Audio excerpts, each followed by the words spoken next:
get there with a bit of luck. I'm just trying to get everybody muted. There we go. Right, so we're over here. The Gemara returns to discussion of halachic matters related to the Mishnah. Now, I don't blame you if you can't remember what the Mishnah said, because it is 16 months since we started the Mishnah. But let's just go back to the Mishnah and have a look what the Mishnah said right at the beginning. There it is. Remember all this? Dinei mamanot bishlosha. The judgment concerning monetary matters has to be dealt with by 3 judges. Gezelot v'chabalot bishlosha. The cases of robbery and damages also with 3 judges. And this is the important bit that we're going to see shortly. Nezek v'chetzi nezek. Damages and half damages, tashlume kefel, double payments, v'tashlume arba v'chamisha, and 4 and 5 payments. We'll come and see what all that's about if you don't remember. Bishlosha. All of those things are done with 3 judges. So that was what we said a long time ago. And now we are going to go back, having digressed into all sorts of things. We're now going to talk a little bit about that part, the early part of that Mishnah. Let me just get to the right page again.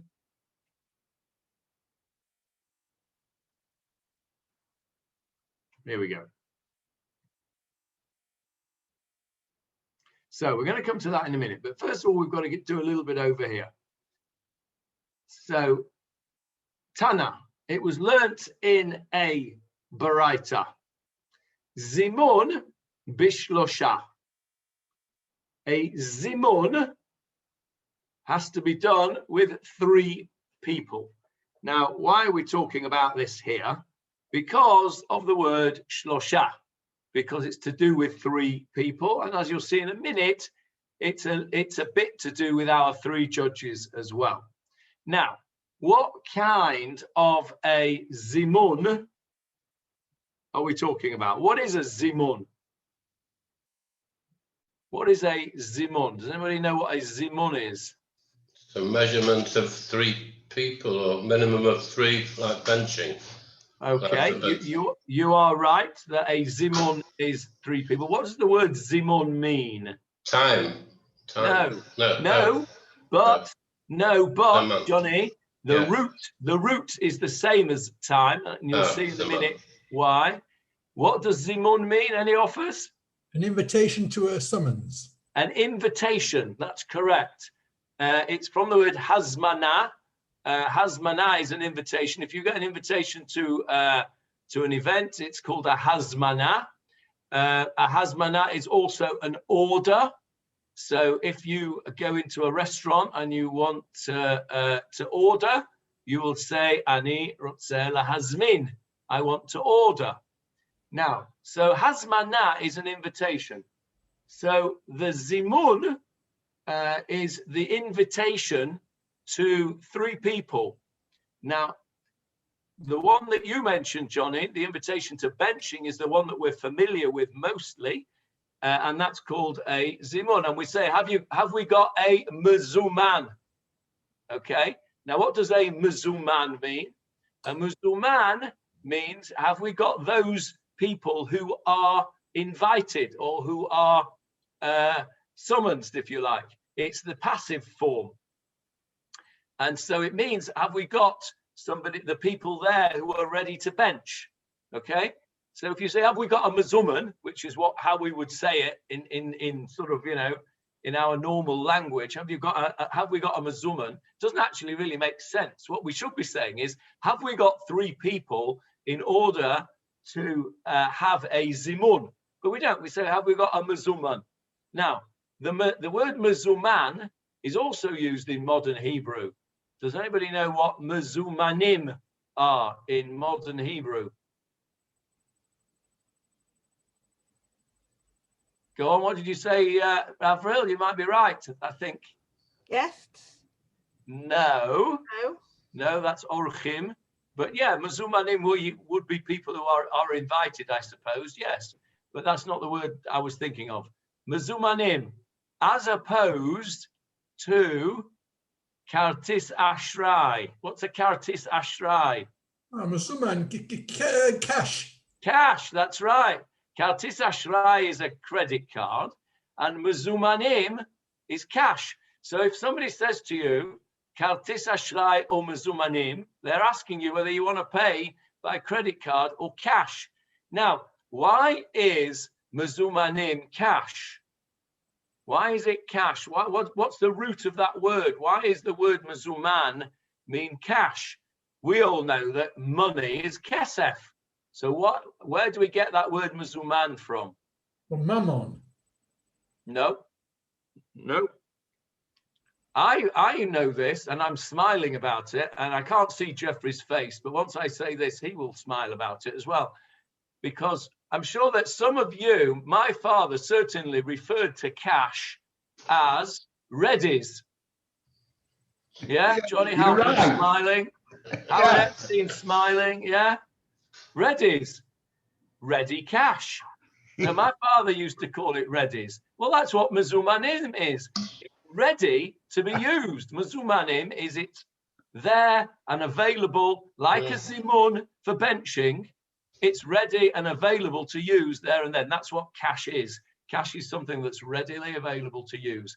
So mezumanim is the Hebrew word for modern Hebrew word for cash, and it's from the same root as this. Now, the reason that I said that Johnny was right, but not quite right earlier on, is when he said zman, time, is that is the same root.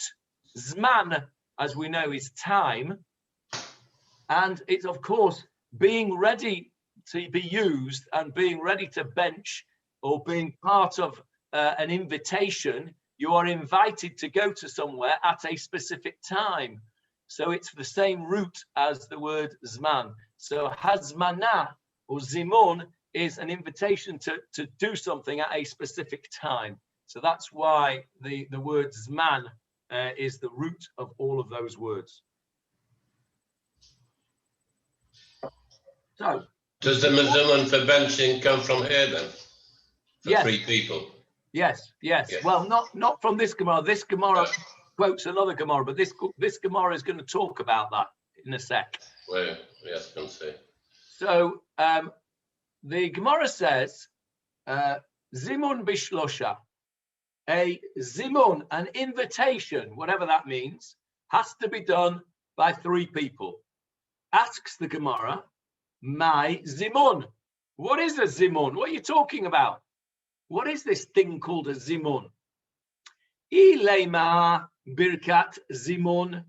If I'm going to say that this is the zimun of birkat hamazon, of benching that we've just been talking about, if you're going to tell me that's what it is, I've got a problem, says the Gemarah. Vahatanya, have we not learned in another Braita somewhere else? Zimun ubirkat zimun bishlosha. A zimun and the bracha of zimun, which is benching, are with 3. So if you're going to say a zimun and a benching zimun are 3, then clearly the first zimun is not a benching zimun because it mentions the 2 of them. Doesn't make sense. So it can't be, when we say zimun b'shlosha, we can't be talking about the benching zimun because we have another brisa that quotes the benching zimun and this zimun. So v'chitema, and if you will say paroshe kamafarish, that this is just clarifying itself. So you'll say, okay, that brisa that you've just quoted to me, zimun ubirkat zimun bishlosha, what that means is this zimun, and then in brackets, what I mean by that is the benching zimun is with 3. If that's what you're going to tell me, then I've got another brisa. Zimmun bishlosha, birkat zimmun bishlosha. So the brisa is expanding each time. Originally it said Zimmun bishlosha. Then it says Zimmun ubirkat Zimmun bishlosha. And then you could just about kvetch out that was the birkat Zimmun was the explanation of what the Zimmun was. But now you're not going to be able to get away from it. And it says, brisa says, a Zimmun, whatever that is, needs 3. And the benching Zimmun also needs 3. So it's clear that this Zimmun that our Gemarah is talking about is nothing to do with benching. Okay, there is a Zimmun for benching, and it does happen to be 3 people, but it's not what we're talking about here. The Gemarah has put to bed the notion that we're talking about a benching Zimmun. So if we're not talking about a benching Zimmun, what are we talking about? What is this invitation that we're talking about?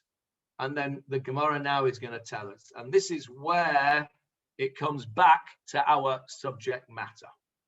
Ella, rather, my Zimmun, what is this Zimmun that we need 3 people for?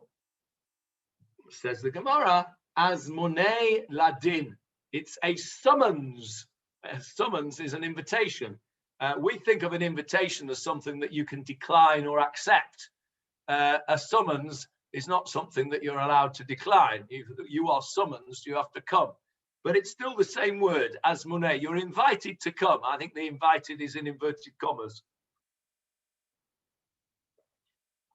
Because it's not an invitation as we would see it, that you can decline. So Azmunei ladin. So this is a summons to court. So a summons to court, bishlosha, requires 3 what? Requires 3 something or other. Maybe it requires 3 attempts. Maybe after the 3rd invitation, then you're schlepped off. The Gemarah is going to tell us what it means.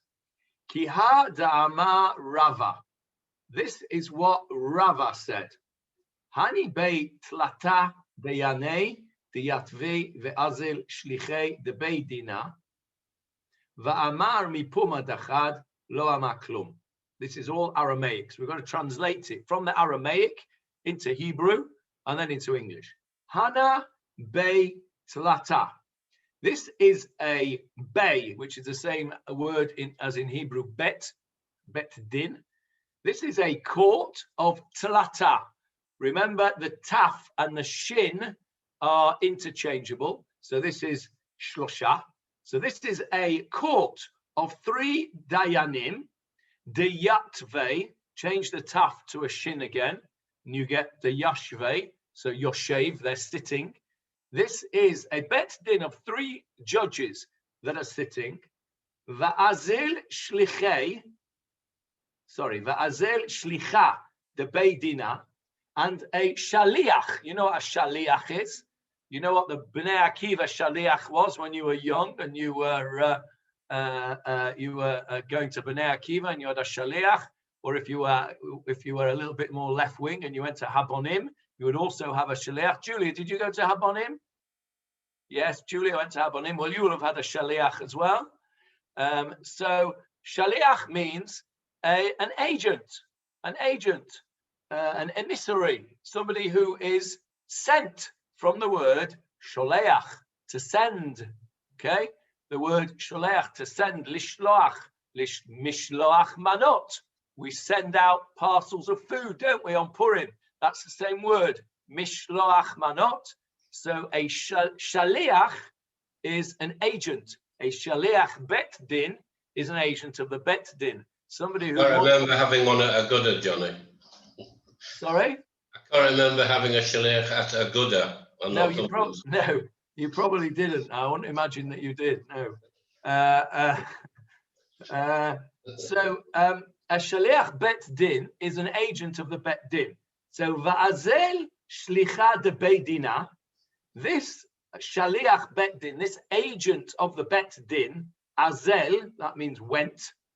Va'amar, and he said, mipuma dechad, in the name of one of them, in the name of one judge.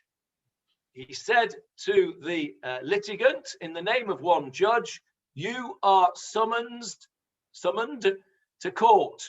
You are summoned to court.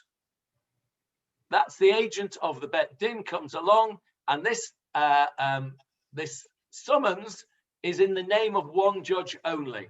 Says Rava, lo amar klum. What's klum? Nothing. Nothing. You've said nothing. It's useless. Doesn't work. Add until the amar mishmei de kulhu. Until you've said this summons in the name. You can see the word shame in the middle of that word. Shem. Yeah. Mishmei de kulhu. You can see the word kol in there. So until this summons has been said in or issued in the name of all three judges, it doesn't count. Now, what does it mean it doesn't count? Still means that you have to go to the Bet Din. Doesn't mean that you can ignore it. So to say lo amar klum is a little bit stretching it. What it means is that you cannot be punished with the set punishment for refusing to attend the Bet Din. Does anybody know what the punishment is for refusing to attend a Bet Din if you are summoned? Johnny, do you know? Putting you. Go on, say that again. I think you might be right. Putting you in cherem. Absolutely correct. Putting you in cherem, excommunicating you. Back in the day, when the Bet Din held sway, if you were summoned to court, to the Bet Din, and you failed to attend, you were put in cherem. You were excommunicated. You were excluded from the community. You did not get an aliyah in shul. You were not counted in a minyan. You were excommunicated. That was the punishment. So what this Gemara is saying is that if you get a summons and it is only from one of the three judges and you refuse to go, then you can't be put in cherem. You can't be excommunicated, as you could be if you were summoned by three judges. So that's what the Gemara is telling us about this here.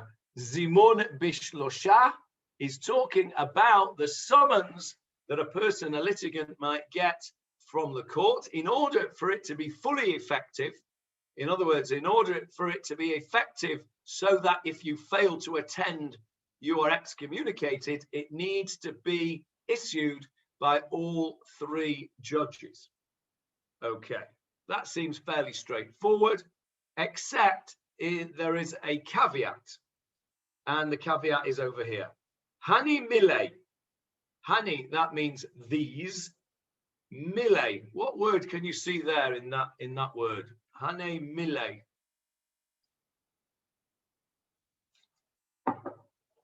Anyone? Full. Mole full. Mole full. Mole would have an aleph on it. Okay. Words. Words. That's right, Leon. The word milah in Hebrew means word. A milon is a dictionary because it's full of words. So hane mile, these words, brackets, were only said. In other words, these words only apply below Yoma Dedina, on a day which is not a judgment day.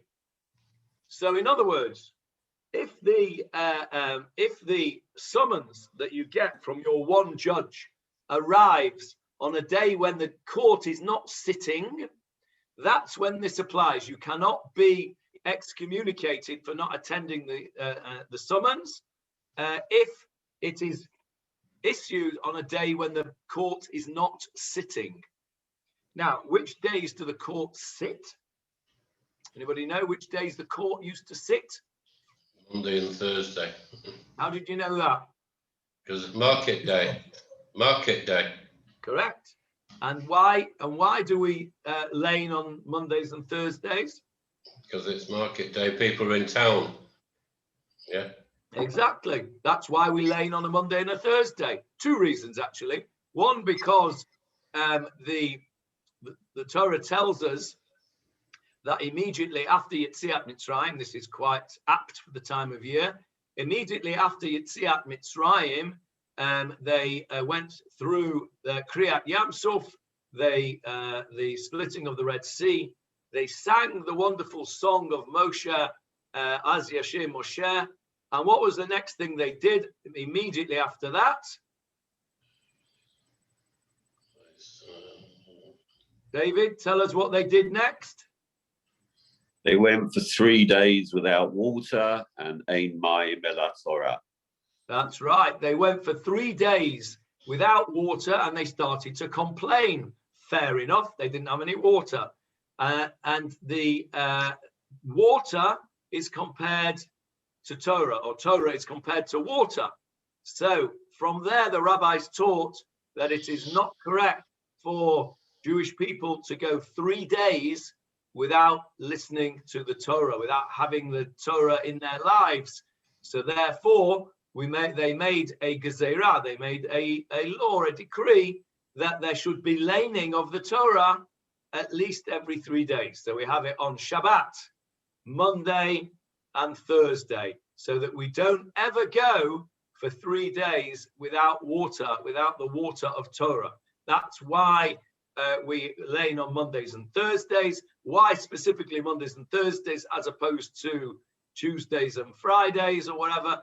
Because what Johnny said, it's market day. Mondays and Thursdays were market days. There were lots of people in town for the market, and therefore that you would get your maximum coverage of your Torah reading. So for the same reason as the Torah was read on market days, so were the court sessions on market days. Remember, travel was not so easy in those days. People lived out in villages and working the fields, etc. They didn't. It was a bit of a performance to go into town. They would go into town on the market days when they needed to get their supplies. So those were the days that the courts were in session, Mondays and Thursdays. So these words that you were not punished with excommunication, with cherem, if you failed to answer a summons by one judge, only applies if that summons was sent on a non-judgment day, i.e. not on a Monday or Thursday. Back into the Gemara. Aval, but beyoma dedina, on the day of judging, i.e. on court days, let lan ba, literally, let it be, in those famous words of a bunch of Scousers. Let lan ba, let it be. In other words, if it's a judgment day, then even a summons of one judge is sufficient to get you excommunication if you fail to answer that summons. As he says here, someone who ignores such a summons is subject to the full censure of the court. Here is a little bit of notes on halacha from Rav Steinsaltz at the bottom of the page. This is the Zimmun we were talking about with benching. 3 who eat a meal together are obligated to say the grace after meals together and to recite a special blessing called Zimmun, inviting the diners to say the grace after meals. Now, I think it's worthwhile just having a look at what this Zimmun is. If I say to you, and we're sitting around the table, I say to you, we have a mezumman, right? We have some cash. We have our 3 people that we can invite to bench. So then we have this special prayer that you don't say if you're on your own. Now, how does it go, this special prayer that we say? What do we say? Marcel, you're just mouthing it. Unmute yourself and tell us what we say. Rabotai nevarech. Which means what? Gentlemen, let us bless. Gentlemen, Nevarech, we shall bless. In other words, let us bless, exactly as Marcel has said. It's an invitation. The leader of the Zimmun says to the other people around the table, Rabotai, gentlemen, Nevarech, let us bless. I remember when I first met a very, very wonderful man who passed away just a few weeks ago, a gentleman called Ray Most, who was a wonderful man, who was, my wife lived with them, this family for a long time, and he was responsible largely for her progress in life, in Jewish life. Whenever we went to his house and he was saying the Zimmun, he never said Rabotai Nevarech. He said Chaveirai Nevarech. My friends, let us bless. He didn't want to exclude the women, and so he said Chaveirai Nevarech. My friends, let us bless. And I think that's a very beautiful thing. And we are an equal opportunities religion when it comes to benching. Why? Because benching, Birkat HaMazon, is an obligation on women as well. It's a mitzvah deoraita. It's the only blessing which is a mitzvah deoraita. Ve'achalta ve'savata uveirachta. You shall eat, you shall be satisfied, and you shall bless. It's a mitzvah deoraita. Women are obligated in this, and therefore the Zimmun should be also for women. Now, it's not said for women because of purposes of tzniut. It's not considered modest for men and women to bless together. So if there are three women together, then they can do a Zimmun. Many modern Orthodox women, you won't find this in the Aguda either, Johnny, but many modern Orthodox women, when they are eating together, more than two of them will say a Zimmun. And they won't say Rabotai Nevarech because there aren't any Rabotai, there are only women. So they will say Chaveirai, my friends, let us bless, let us bless. So then what happens? In the Aguda, Johnny, we went Rabotai Mevelen Benchen. Mevelen Benchen. Okay, Rabotai Mevelen Benchen. Okay, that's the Yiddish version. Rabotai, gentlemen. Mir Velen Benchen. We should bless. That's what it means. Mevelen Benchen is Yiddish. It means we should bless. Let us bless. So Rabotai Mevelen Benchen, or Chaveirai Nevarech, Rabotai Nevarech, however you want to say it. What's the next bit?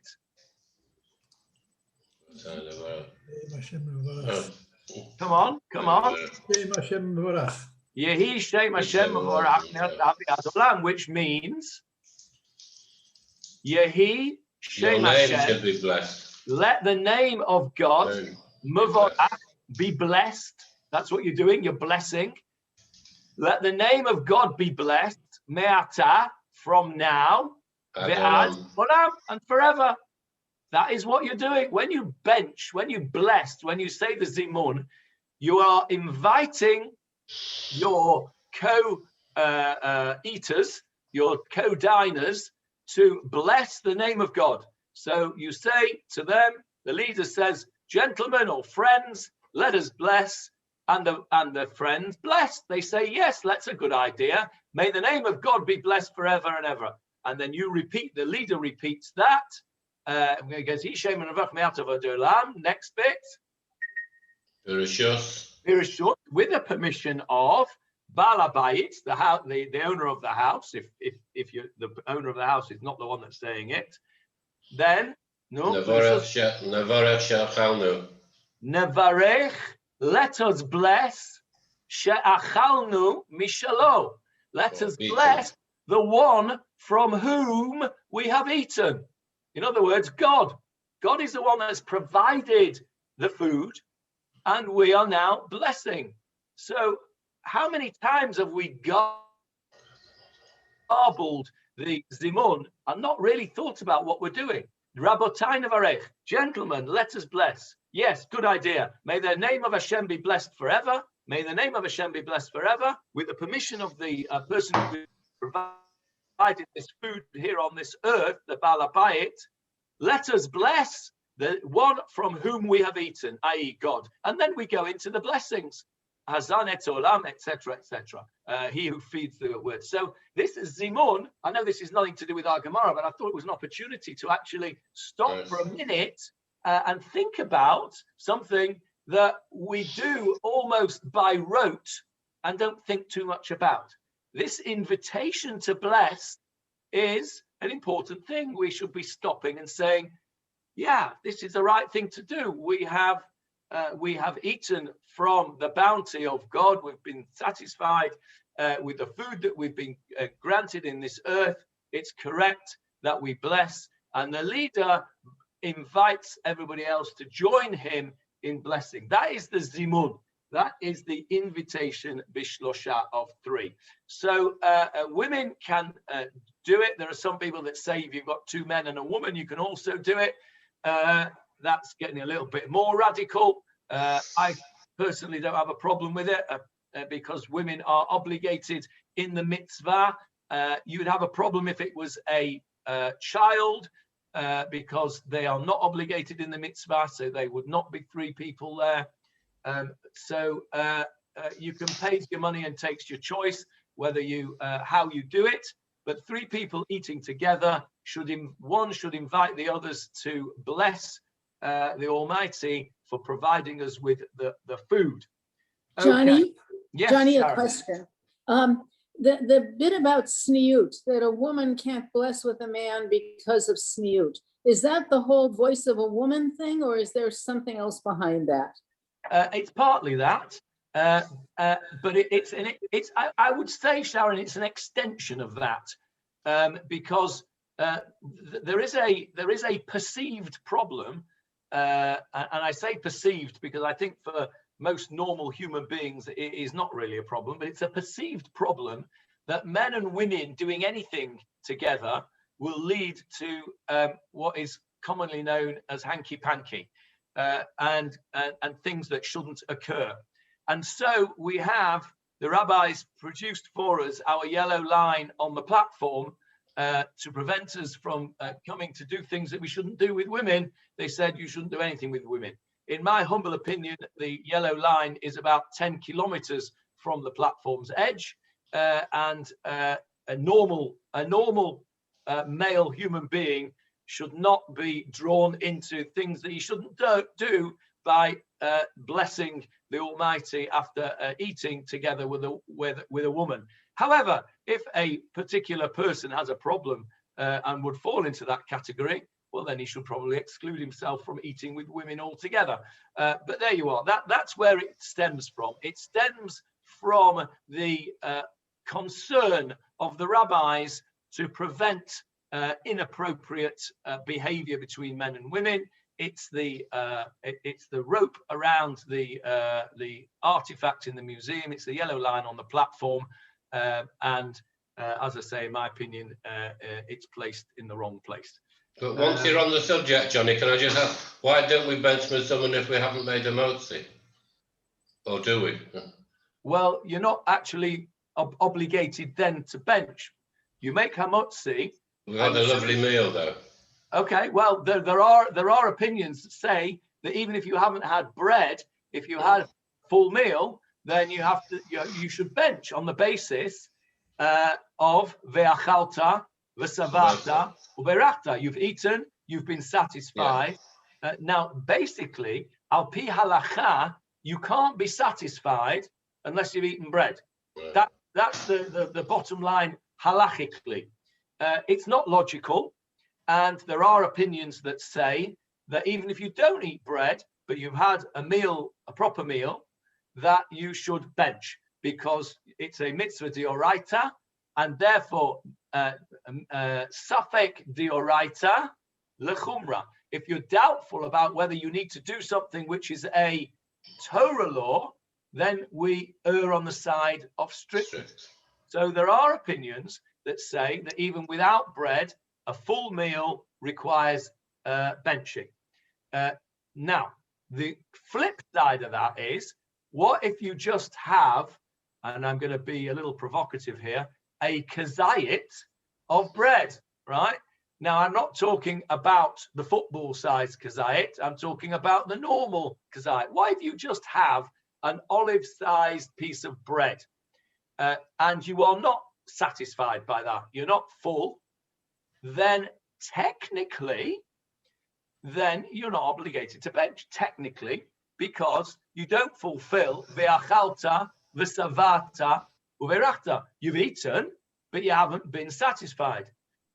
Halachically, though, we don't paskin like that. If you eat a kazayit of bread, even if you don't feel satisfied, you are obligated to bless birkat hamazon, because the idea of eating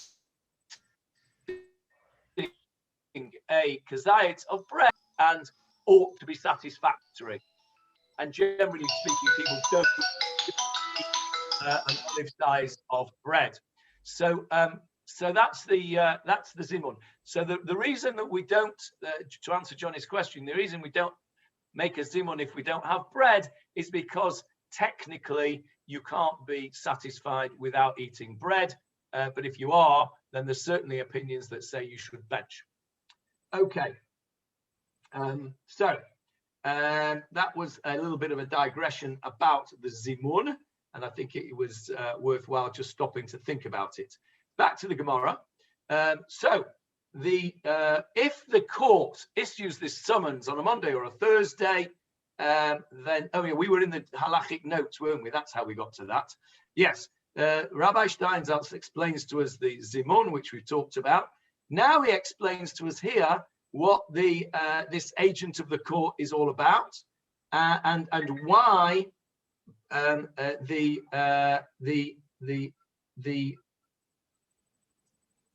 halakha is different if it's on a judging day. If the agent issues the summons in the name of all three judges, then the individual is excommunicated if he doesn't come. And those principles apply when the individual is summoned on a day that is not established as a fixed time for judgment. If the summons was issued on a day that is established as a fixed time for judgment, that is the Monday or a Thursday, he must appear even if the summons is issued in the name of a single judge. Why?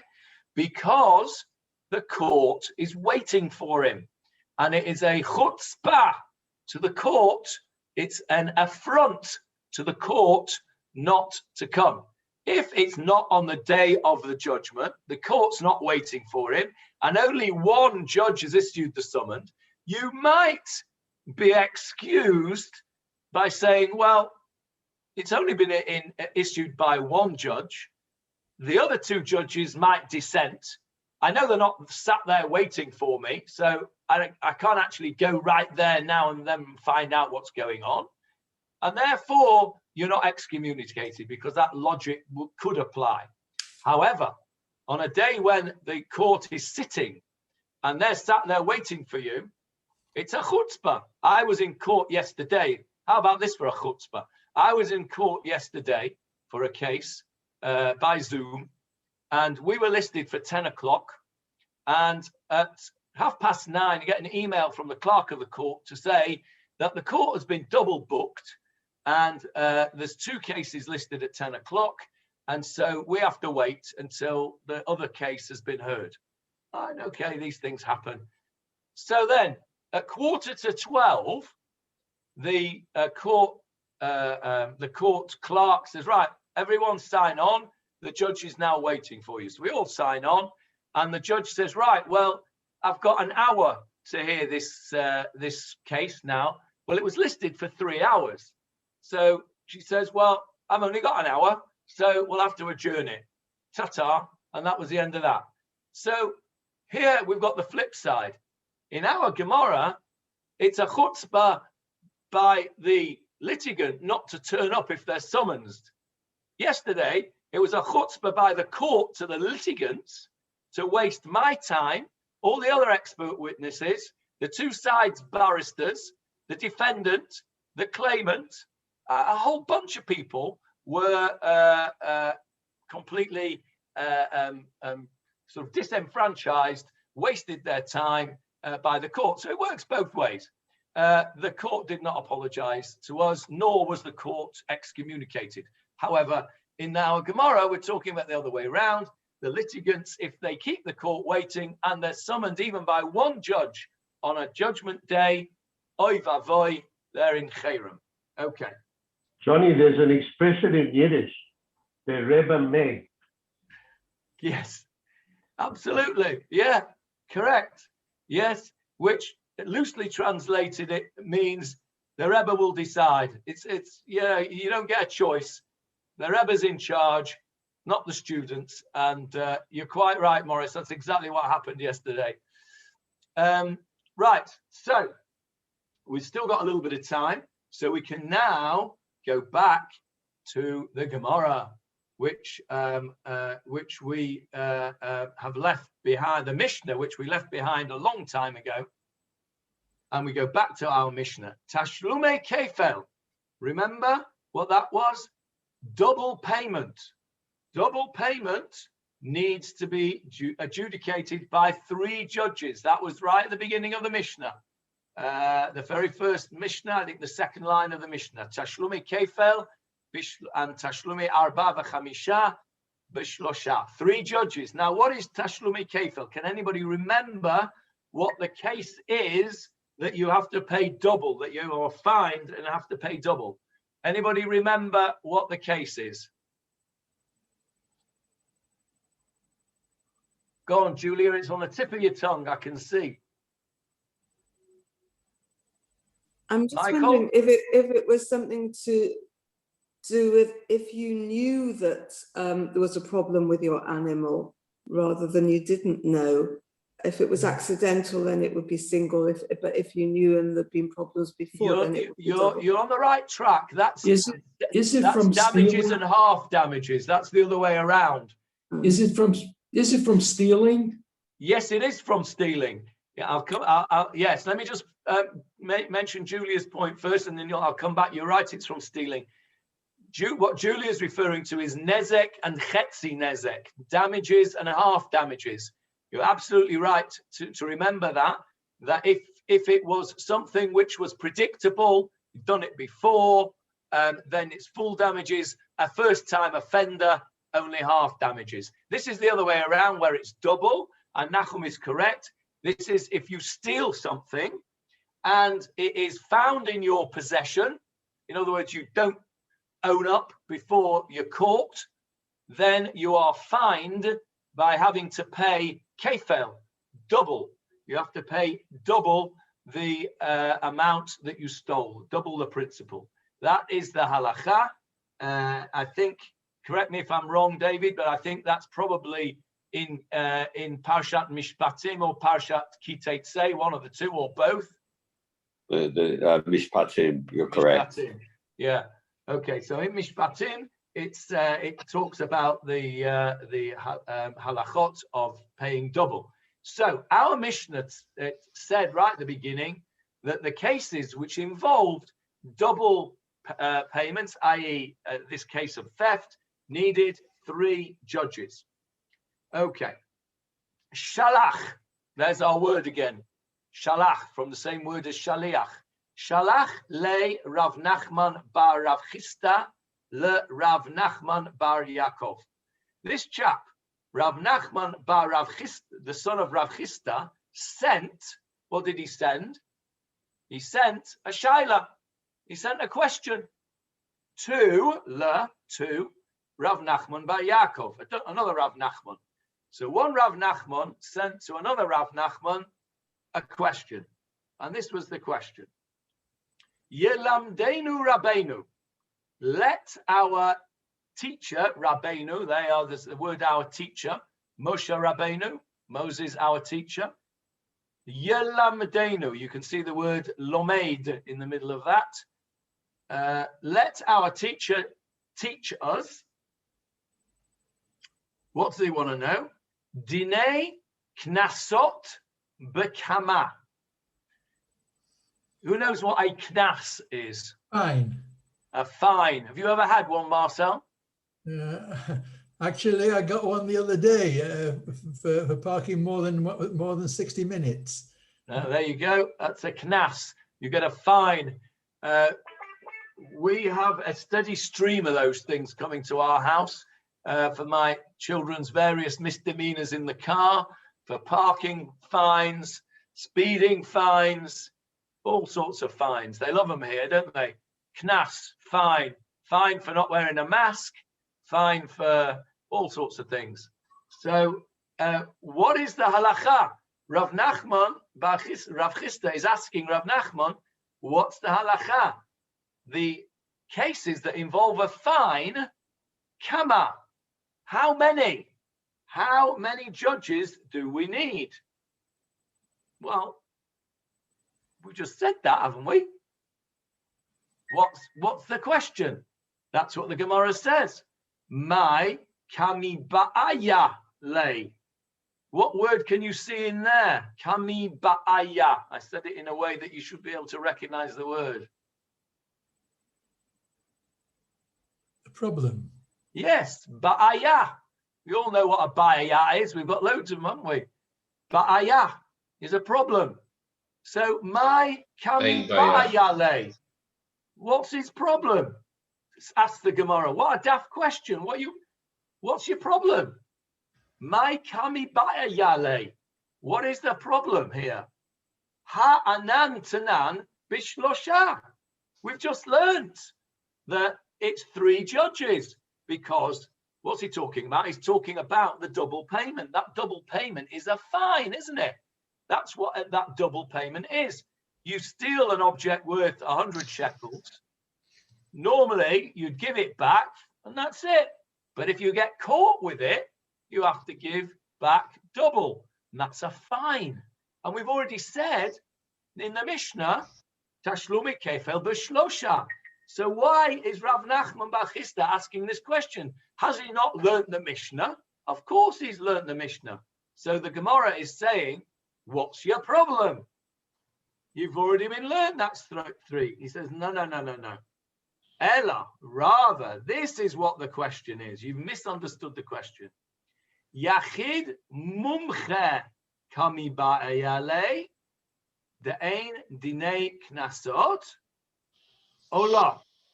So the question is not how many judges. You misunderstood my question, says the Gemarah.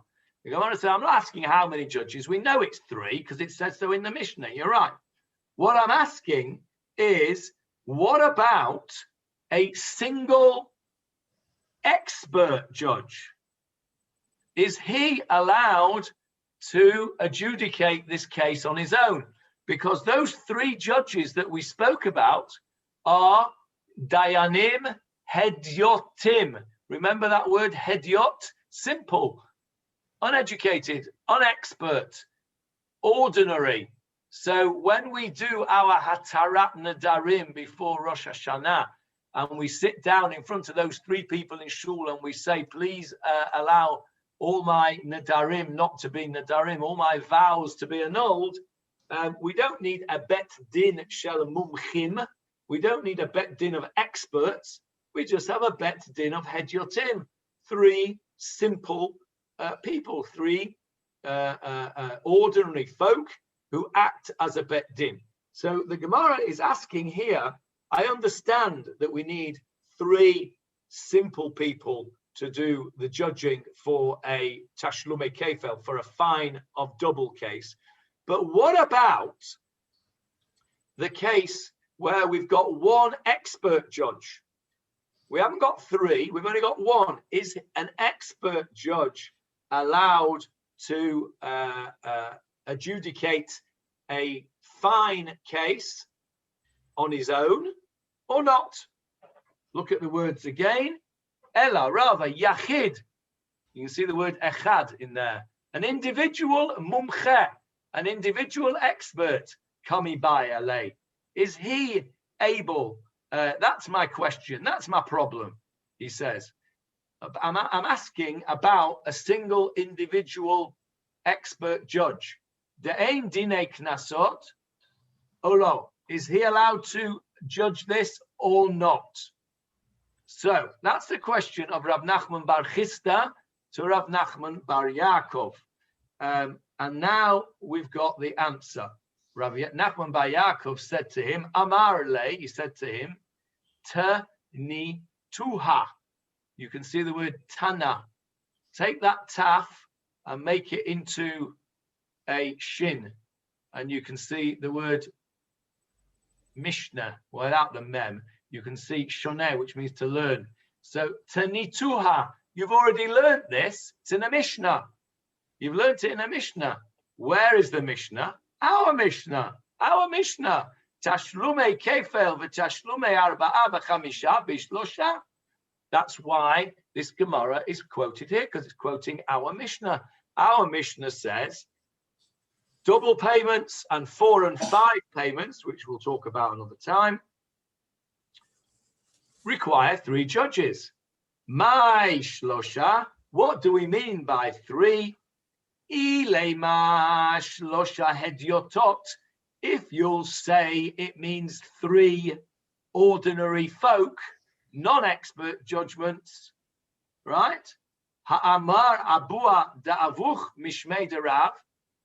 Your grandfather, this is Rav Nachman bar Yaakov speaking to Rav Nachman bar Chisda, your father's father has said, Ha'amur has said, Mishmei de Rav, in the name of Rav. Rav was a top guy.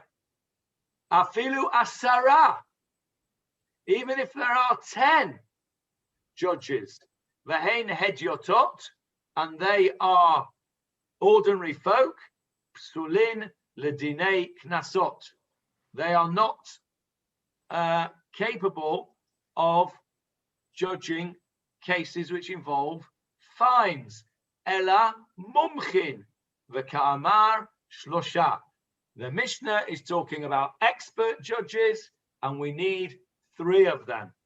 That is what the grandfather of Rav Nachman bar Chisda, so either Chisda's father or his father-in-law, said in the name of Rav.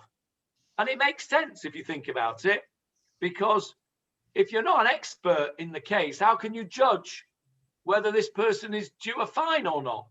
Got to be an expert. So he says, I don't care even if there's 10 judges. If they're not experts, they're out. This Mishnah is telling you you need 3 expert judges to judge the case of a fine. And I think we're going to stop there, because we're getting to another subject next time, which is a rather murky subject, not for the faint-hearted not also for the raging feminist either. That's a warning for next time. If you're a raging feminist, this next bit of Gemara might well upset you, but we'll try to sanitize it. But in the meantime, let's just summarize what we've done today. Today, we asked the question of a Zimmun bishlosha, this 3 people. What does it mean, the idea of 3 people? We talked about the Zimmun of benching. We talked about the idea of inviting the rest of the people around the table to join you in benching, whether they be men or women.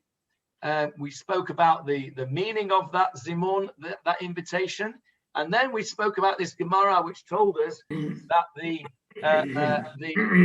summons to court by a single judge does not result in excommunication if you fail to answer the summons, unless it is issued either in the name of all 3 judges or by 1 judge on the day when the court is in session. And then finally, we went back to our Mishnah, and we came to the conclusion, with the help of these 2 Rav Nachmans, that it requires 3 expert judges to adjudicate a case which involves fines, either double, which is if you get caught with a theft, or 4 or 5 times, which is if you get caught with a sheep or a bull. Did we define the expert judge? That's a good question. The Gemara does not define an expert judge here. But I think Rabbi Stansel said that they were ordained in Eretz Israel. yes, I was about to say we don't mention it here, but if you cast your mind back about 6 months, we spoke about the idea of the judges who were ordained in Eretz Israel going off to Bavel, and those judges, do you remember we had the idea of, first of all, whether they were Yore, whether they could paskin halachot of kashrut, or whether they were Yadin, whether they were able to paskin halachot of money cases and of animal cases of bechorot. And we spoke about the idea of dayanut today. So although it doesn't mention what an expert judge is here, Nachum, we are meant to have remembered the Gemara from a few pages earlier, which tells us exactly what an ordained judge is and what an ordained judge is not.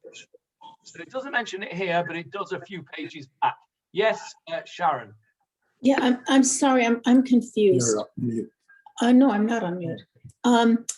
When is it the summons is issued on a court day or is issued to appear on a court day? No. I mean, if, let's say on Sunday, the summons goes out for a trial that's happening Monday, is it can be disregarded because it issued on Sunday, or have to be done because it's issued for appearance at trial on Monday or Thursday? Which is it? Okay, I understand your question. It can't be disregarded in either case, but in terms of the punishment of excommunication, that only occurs if the summons itself is issued on the day that you're meant to be appearing.